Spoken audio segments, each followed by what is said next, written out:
দিনের শুরুটা ছিল পুরোপুরি অস্ট্রেলিয়ার। মিচেল স্টার্কের আগুনে বোলিংয়ে বাংলাদেশের ব্যাটিং লাইন আপ যেন দাঁড়াতেই পারেনি। মাত্র ৬৪ রানই গুটিয়ে যায় টাইগাররা। স্টার্ক একাই নেন ৬ উইকেট। স্কোরবোর্ডে তখন বাংলাদেশের বিপর্যয়, আর অস্ট্রেলিয়ার সামনে বিশাল সুযোগ। প্রথম ইনিংসেই ম্যাচের নিয়ন্ত্রণ পুরোপুরি নিজেদের হাতে নেবার গল্পে নতুন মোড় আসে অস্ট্রেলিয়া ব্যাটিংয়ে নামলেই। নিজেদের চেনা মাঠই অজিদের কাছে হয়ে ওঠে অচেনা। একের পর এক উইকেট হারাতে থাকে স্বাগতিকরা। ট্রাভিস হেড, মার্নাস লাবুশেন কেউই খেলতে পারেননি বড় ইনিংস। একটা সময় অস্ট্রেলিয়ার স্কোর দাঁড়ায় ১৪৬ রানে ৫ উইকেট। ইনজুরি থেকে ফেরা শরীফুল এরপর একাই বদলে দেন ম্যাচের গতিপথ। মাত্র কয়েক বলের ব্যবধানে একের পর এক উইকেট তুলে নিয়ে অস্ট্রেলিয়াকে ১৪৮ রানে ৮ উইকেটে নামিয়ে দেন টাইগার এই পেসার।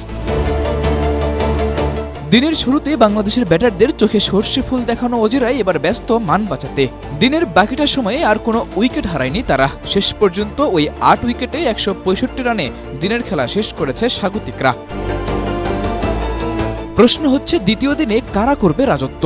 স্কোরবোর্ডে অজিরা এগিয়ে থাকলেও ম্যাচের মোমেন্টাম ঠিকই নিজেদের কাছেই রাখতে পেরেছে বাংলাদেশ। ১০১ রানে পিছিয়ে থাকলেও শুধু মোমেন্টাম ধরে রাখতে পারলেই বাংলাদেশের সামনে সুযোগ থাকছে ম্যাকাই টেস্টেও ডারউইনের মতো রাজত্ব দেখাবার। সাদাতুর রাফি, এশিয়া পোস্ট।